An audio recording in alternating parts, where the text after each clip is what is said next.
தேவனே நான் ஓமதண்டையில் இன்னும் நெருங்கி சேர்வதே என் ஆவல் பூமியில்.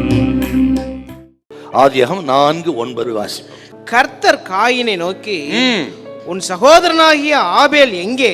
உன் சகோதரனாகிய ஆபேல் எங்கே? ஆண்டவர் பேசுறாருங்க. இப்போ காயின் தன் சகோதரன் ஆபேலை கொலை பண்ணிட்டான். இப்ப கர்த்தர் வந்து பேசுறாரு, காயினே உன் சகோதரனாகிய ஆபேல் எங்கே? காயினுடைய காணிக்கையை தேவன் அங்கீகரிக்கவில்லை. இப்படி அங்கீகரிக்காததுனால என்ன நடந்ததான்? அவன் எரிச்சல் உண்டாகி முகநாடி வேறுபட்டது. முகநாடி வேறுபட்டது என்று சொன்னால் அவன் இருதயத்தின் நிலைமையை வெளிப்படுத்தி விட்டான். இருதயத்தின் நிறைவினால் வாய் பேசும் என்று ஆண்டவர் லூக்கா 6:45 சொல்லியிருக்கிறார்.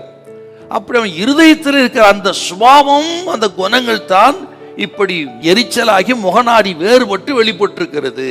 அவன் இருதயம் அங்கே வெளிப்படுகிறோமோ பார்க்கிறோம். என்ன இருதயம்?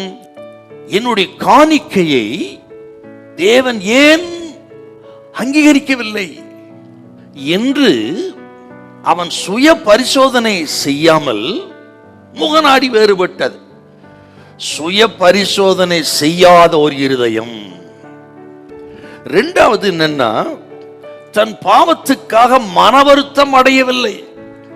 முகநாடி வேறுபட்டு தன் சகோதரன் மேல எரிச்சல், பாக, பொறாமை, இதற்காக அவன் மன வருத்தம் அடையலங்க. மன வருத்தம் அடையாத, மனம் திரும்பாத இருதயத்தை வெளிப்படுத்தி விட்டான்.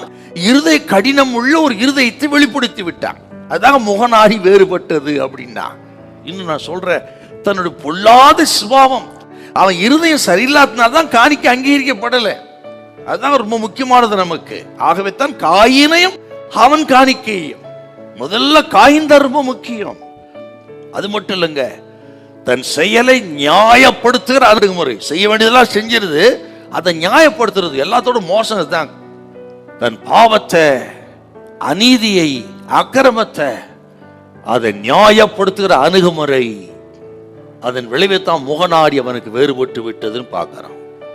ஆக இதை கேட்கிறவங்க கர்த்தருக்கு பிரியமில்லாத செயலை நியாயப்படுத்தாமல் மனம் திரும்பி முழுமையாய் அங்கீகரித்து தேவ சமூகத்தில் ஒப்பு கொடுத்து பாவத்துக்காக மன்றாடினால், இயேசுவே ரத்தத்தால் கழுவி சுத்தம் பண்ணும் என்று சொல்லி கெஞ்சினால், இப்பொழுதே இதை கேட்டுக்கொள்ளும் பொழுதே உங்களை கழுவி சுத்தம் பண்ணுவதற்கு கர்த்தர் வல்லவராய் இருக்கிறார். இந்த வசனத்தை கேட்டு அப்படி ஒப்பு கொடுத்து அறிக்கையிடுங்கள். இப்பவே கழுவி சுத்தம் பண்ணி ஆபேலையும் அவன் காணிக்கை அங்கீகரித்து போல உங்கள் காணிக்கை உங்களை அங்கீகரிப்பார், உங்களை ஆசீர்வதிப்பார், உங்களை உயர்த்தி மேன்மைப்படுத்துவார். ஹல்லேலூயா, ஹல்லேலூயா.